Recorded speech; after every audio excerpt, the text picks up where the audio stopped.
అందరికీ నమస్తే, welcome to టీ మాధ్యం. నేను మీ వెంకటేష్ తెనాలి.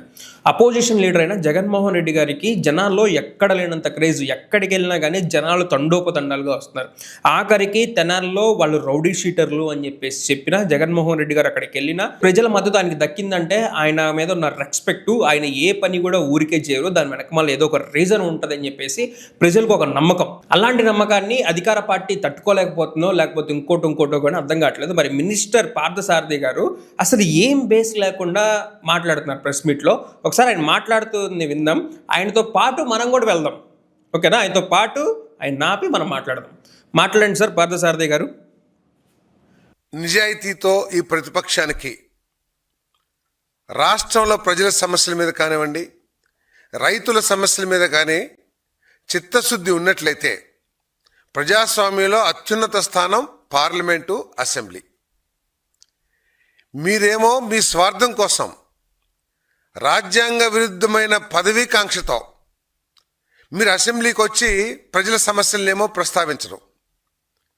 ఒకవేళ నిజంగా మీకు రైతుల సమస్యల పట్ల కానివ్వండి, లేక ఏ సమస్య రాష్ట్రంలో ఉన్న సమస్య పట్ల మీకు చిత్తశుద్ధి ఉంటే అసెంబ్లీలో చర్చించి ప్రభుత్వాన్ని నిలదీసి ప్రభుత్వం నుంచి సమాధానం పొందడానికి ప్రయత్నం చేయాల్సింది ఒక బాధ్యత కలిగిన ప్రతిపక్షం. ఎస్, నిజంగా బాధ్యత గల ప్రతిపక్షం లీడరు ఖచ్చితంగా అసెంబ్లీలో ఉండి ఇక్కడ ఏదైతే అధికార పక్షం చేస్తుందో అందులో లోపాలు ఉంటే ఎత్తి చూపించాల్సిన బాధ్యత ఎంతైనా ఉంది. ఎస్, 200% మేము ఒప్పుకుంటాం. కానీ మీ మినిస్టర్లు, మీ ఎమ్మెల్యేలు ఏం మాట్లాడారు లాస్ట్ టైం జగన్మోహన్ రెడ్డి గారు అసెంబ్లీకి వచ్చిన తర్వాత? అందరు ఎమ్మెల్యేలతో పాటు జగన్మోహన్ రెడ్డి గారు కూడా ఎమ్మెల్యేనే కాబట్టి వాళ్ళకి ఇచ్చినంత టైమే ఇస్తామని చెప్తున్నారు. మీరు ఉన్నది అధికార పక్షం, మీరు ప్రతిపక్షం వైఎస్ఆర్సీపీ, జనసేన అధికార పక్షమే, బీజేపీ అధికార పక్షమే, తెలుగుదేశం అధికార పక్షమే. ఈ 3 అధికార పక్షాలు ఉన్నప్పుడు ఇంకొకటి ఉంది వైఎస్ఆర్ కాంగ్రెస్ పార్టీ. కాబట్టి వైఎస్ఆర్ కాంగ్రెస్ పార్టీకి 40% ఓట్ షేర్ ఉంది కాబట్టి దానికి ప్రతిపక్షం స్టేటస్ ఇవ్వాల్సిందే. దాన్ని రాజ్యాంగంలో లేదు. ఎక్కడుంది రాజ్యాంగంలో? ఏ ఆర్టికల్లో ఉంది? తీసి చెప్పండి. పలానా ఆర్టికల్లో ఉంది ప్రతిపక్ష లీడర్కి ఖచ్చితంగా 10% సీట్స్ రావాల్సిందే అని చెప్పేసి. ఏ ఆర్టికల్లో ఉందో తీసి చెప్పండి. పోనీ అసెంబ్లీ రికార్డ్స్లో ఉంటే తీసి బయట పెట్టండి. జగన్మోహన్ రెడ్డి గారు గతంలో కూడా ఇలాగే అన్నారు. ఎక్కడన్నారు జగన్మోహన్ రెడ్డి గారు? ఏమన్నారు ఆయన ఆ రోజు?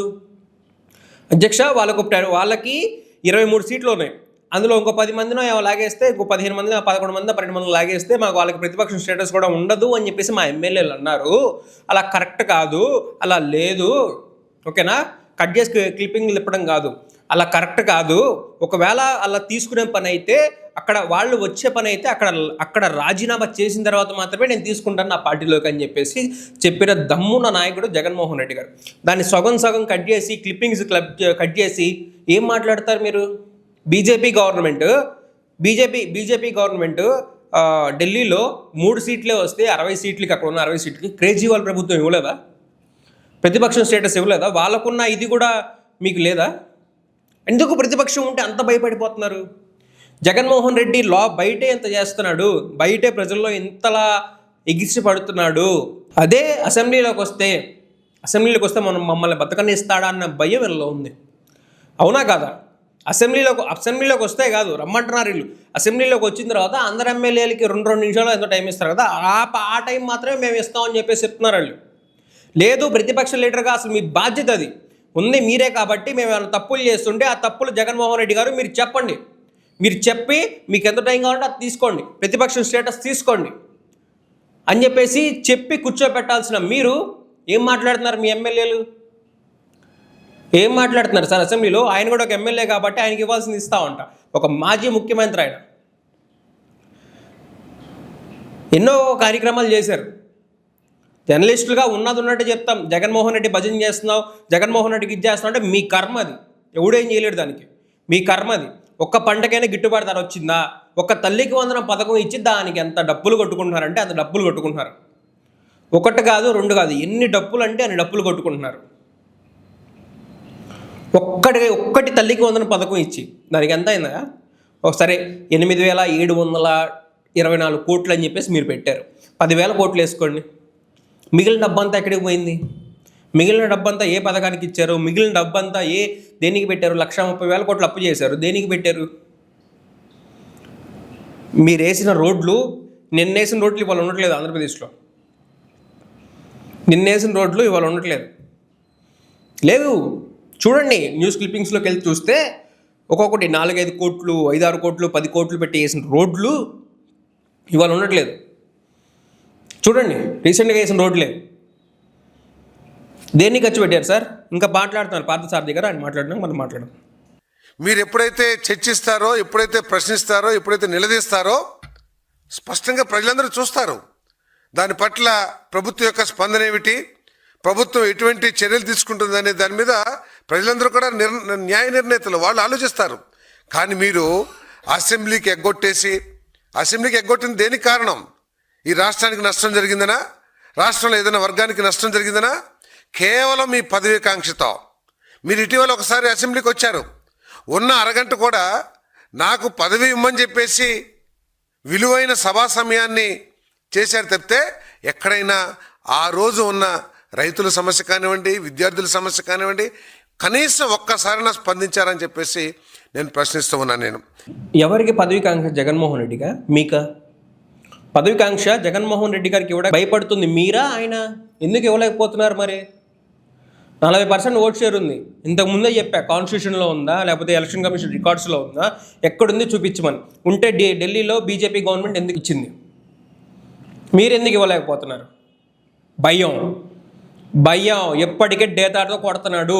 ఏ డేటా పాయింట్ పెట్టి మాట్లాడినా మన ఎమ్మెల్యేలు కానీ మన ఎంపీలు కానీ ఎవరు కూడా ఆయనకే కౌంటర్ ఇచ్చే సాహసం చేయలేకపోతున్నారు.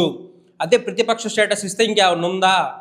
ఒక ముఖ్యమంత్రికి ఎంత టైం వస్తుందో ప్రతిపక్ష లీడర్కి కూడా అంతే టైం వస్తుంది. అప్పుడు కడిగి పడేస్తాడయ్యా, ఆ డేటాతో మనం మాట్లాడలేం అన్న భయం.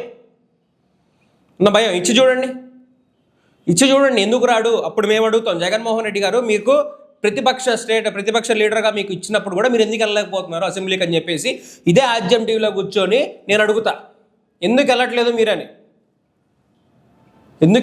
మీరని. ఎందుకంటే అక్కడ టైం ఇవ్వకోకుండా వాళ్ళ ఎమ్మెల్యేలు కూడా ఎంత డిస్రెస్పెక్ట్ఫుల్గా మాట్లాడుతున్నారంటే ఒక మాజీ ముఖ్యమంత్రిని పట్టుకొని మీకు ఎంత టైం ఇస్తా అంత టైం ఇస్తా ఉంటున్నారు. ఇంకెందుకు అసలు అసెంబ్లీలో ప్రతిపక్షం లేకుండా ఎందుకే అసెంబ్లీ రన్ చేయడం? దేనికి? ప్రతిపక్షం లేకుండా ఒక ఎమ్మెల్యే అంట, మరి ఆయన కూడా మీ అధికార పక్షంలో కలిపేసుకోండి, లేకపోతే సరిపోద్ది. అప్పుడు ప్రజలకు కూడా ఓన్లీ ఉందొకటే పక్షం అని చెప్పేసి సరిపోద్ది అందరికి చూడడానికి కూడా. ఏంటది?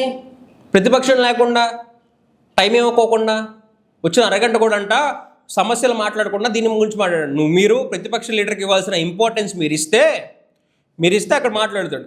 మీడియా ముందు మాట్లాడినాడు, అసెంబ్లీలో మాట్లాడలేడా? మీడియా ముందు ఇంకా జనాలకు ఇంకా ఎక్కువ ఫాలోయింగ్ వస్తుంది కదా.